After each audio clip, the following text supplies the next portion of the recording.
My name's Alan Carter. I'm the president and CEO of Cabral Gold. We control an entire gold district in northern Brazil called Cuiú. We're currently building our first mining operation, and we're getting pretty close to initial gold production. And cash. That's the bit. That's the exciting bit.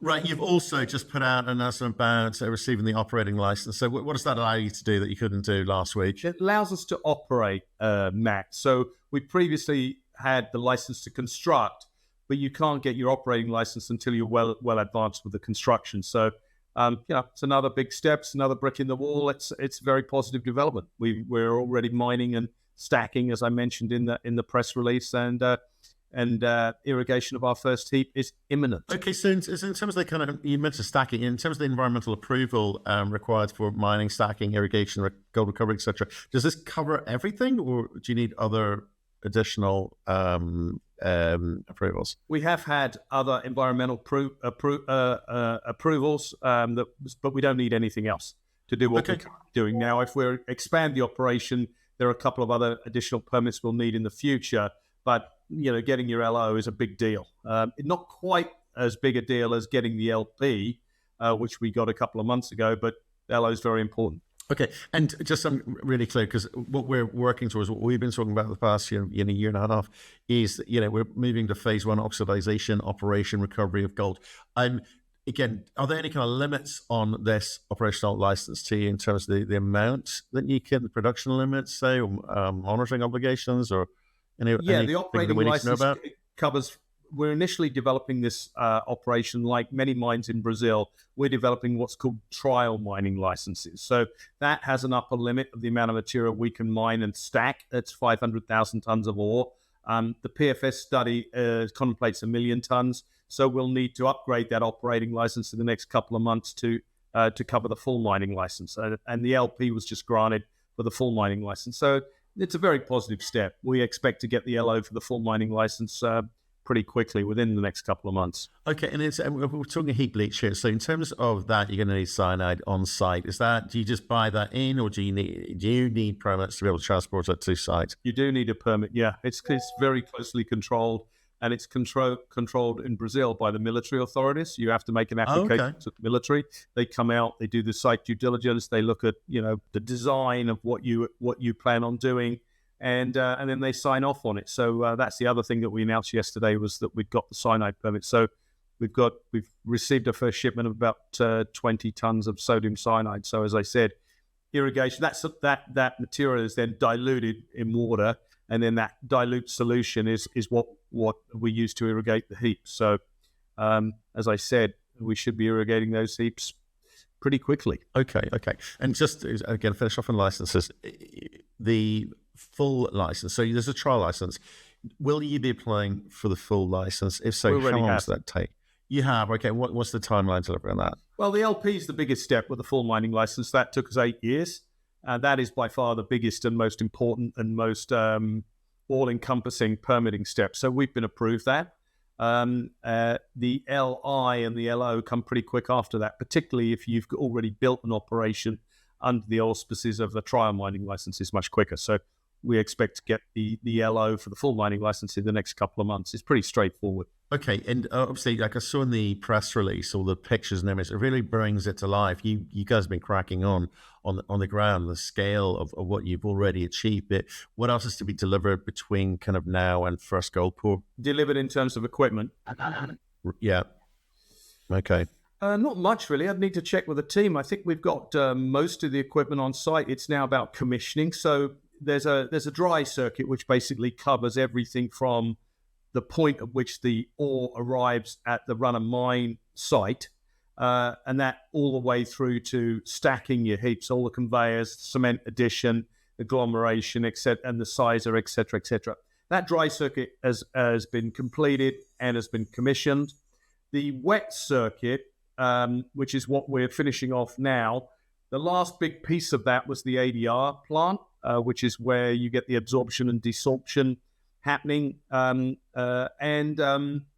that is now installed. So the mechanical assembly of the ADR plant, which was constructed in Perth, Australia, and then shipped to site, that's complete. And electrical installation is about 90% complete on the ADR. So, look, we're expecting to pour our first bar of gold here in the next few weeks. It's quite a bit earlier, actually, 6 weeks earlier than anticipated. So we're coming down to the short strokes. Yeah, I think that what people noted that the fact that you kind of ahead of schedule, obviously good news. And that's a kind of commissioning and a kind of symbolic moment in terms of like full commercial ramp up.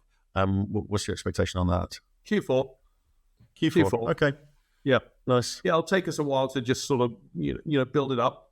We don't want to run before we can walk, but so far so good. There's been some teething issues that we've ironed out, and I'm sure there'll be one or two more, but nothing we haven't been able to solve. We've got a very good team on site under Luis Solaro, and a very good technical committee that helps oversee things. So I have to say the Brazil-based team has done a cracking job. I mean, I think there was a lot of people going into this when we started that had some doubts that a small little junior exploration company could actually execute. Well, hopefully we're proving some of those doubters wrong. Okay, and I talk about, ramp up, but, getting to a kind of steady state, consistent operating level, that's another thing, and you'll be refining and tweaking, and I'm sure the team will be learning a lot along the way. I mean, have you kind of issued guidance as to the sorts of production levels you're aiming for? We will, probably for 2027, almost certainly we'll issue guidance. We probably won't for 2026 during the ramp-up period. There's just too many variables. Yeah. The model will adjust, presumably. In terms of, therefore, the rest of this year, while you're kind of refining and tweaking, what are the kind of, I guess, metrics we can judge you by, or you're judging your team by? What's important? Well, obviously, hitting commercial production is the key metric. Well, one thing is the first gold pour, which is obviously a big, we hope will be a big catalyst, but that's not commercial production. So commercial production, depending on how you define it, and people define commercial production in different ways, but generally it's around 60 or 70% of the design throughput. So once we hit that, that's what we'll put some news out on that sometime during Q4. That's the expectation. Okay, and look, so 6 weeks ahead of schedule, does that mean you're also, I guess, ahead of what you predicted it would cost you in the PFS in terms of expenditure? No, I wouldn't make that. No, because we're 6 weeks ahead, some things we've had to pay more to get on site faster. The trade-off being, of course, you're getting into gold production earlier. So I wouldn't make that step. I think we're going to come in, and we haven't got the final numbers yet, but very close to the actual CapEx that was in the PFS. But just because we're 6 weeks early doesn't necessarily follow that we'll have cut X dollars off the a pro rata sort of amount of money off the capital cost. And because again, remind us how there was a kind of finance included, like a gold loan in there as well. Are you kind of good for cash to kind of get into commissioning? Yeah. We're through the commissioning process. As I said, Matt, we're through the dry circuit. We are being pretty aggressive with the exploration program in parallel. As you know, we've got 6 rigs running. So, there's a fair amount of cost going into on the exploration side too. But bringing gold production forward obviously helps the cash flow metrics. We're going to have cash coming out of the ground, gold coming out of the ground sooner than we anticipated. Quite a bit. And to remind me again, I know we've talked about it, but remind me again in terms of your attitude towards this cash that's being produced, in terms of like paying back the loan and then what you do with the cash when there's kind of free cash flow. Well, obviously the term of the gold loan is 39 months from when we signed the agreement. That was signed back in November last year. So we've got 39 months to pay that back. The first interest payment is due at the end of this year. And then there's an interest plus principal payment, the first one with the principal included, which is the end of March. So, we'll see how it goes, depending on how fast we can ramp this thing up and what the production looks like. And as I said, I'm not giving any guidance for 2026, but that will dictate, whether or not we accelerate the repayment on that loan. Yeah. Okay. Fine. And obviously, I think that you talk about lots of variables, so you kind of have to sort of work out how this plays out initially. And one of those variables being that you've been finding higher and higher grade as part of your drill program, confirmation drill program, infill as well. Do you expect to see more of this, or are we sort of done on the infill drilling now, and you can also look to maybe allocate capital towards exploration further afield? We're done on the infill drilling program for MG, which is the first deposit that we've just started mining. We drilled about 165 holes, and some of them were quite a bit higher than anticipated, as you mentioned. So the beauty of the first year or 18 months of production at MG is there's quite a bit of higher grade material at surface. The average mine life grade here is about 0.7 grams a ton. We expect that the initial sort of 12 to 18 months will be running at about 1.5 grams. So quite a bit higher than was what it was in the PFS. We are going to be planning, we're already planning, but we will be doing later this year some infill drilling on the second deposit, which is just 500 meters to the north, which is called Mashishi. So there'll be quite a lot of infill results coming out towards the end of the year on Mashishi. And there is quite a bit of higher grade material at Mashishi as well. So, it's a process. We know there are the 5 of these oxide deposits which are sitting as the weathered caps to the underlying primary deposits. There's undoubtedly more. We need to do a lot more drilling. There was only 3 of these deposits were included in the PFS. So, as I said, we've got 5 that we're certain of.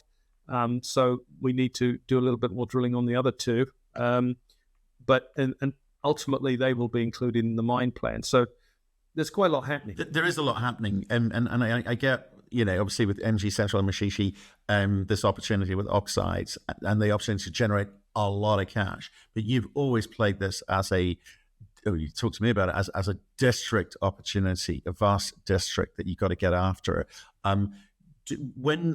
And you've got to focus on first things first, which is get into production, get into that cash flow for sure, and then do the same with the other oxides. But ultimately, what's the plan? What's the timing on getting after the district and how you approach that? When do we get to understand? Yeah, good question. Well, model? As we've discussed before, Matt, Cuiú is an entire district. It's pretty exciting.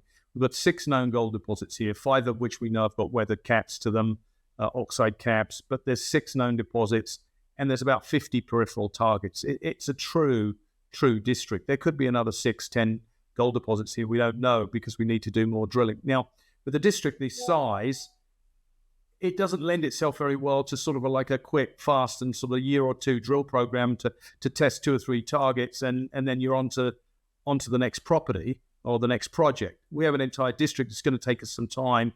We wanted to get off what I've said to you before. I've termed as the hamster wheel. The hamster wheel being you raise money, you dilute the structure, you drill, you come back a year later or 9 months later, and you go to the market with no control over what your share price is and your cost of capital, and you do the same again and the same again and the same again, and you keep diluting. That's what most junior mining companies or exploration companies do.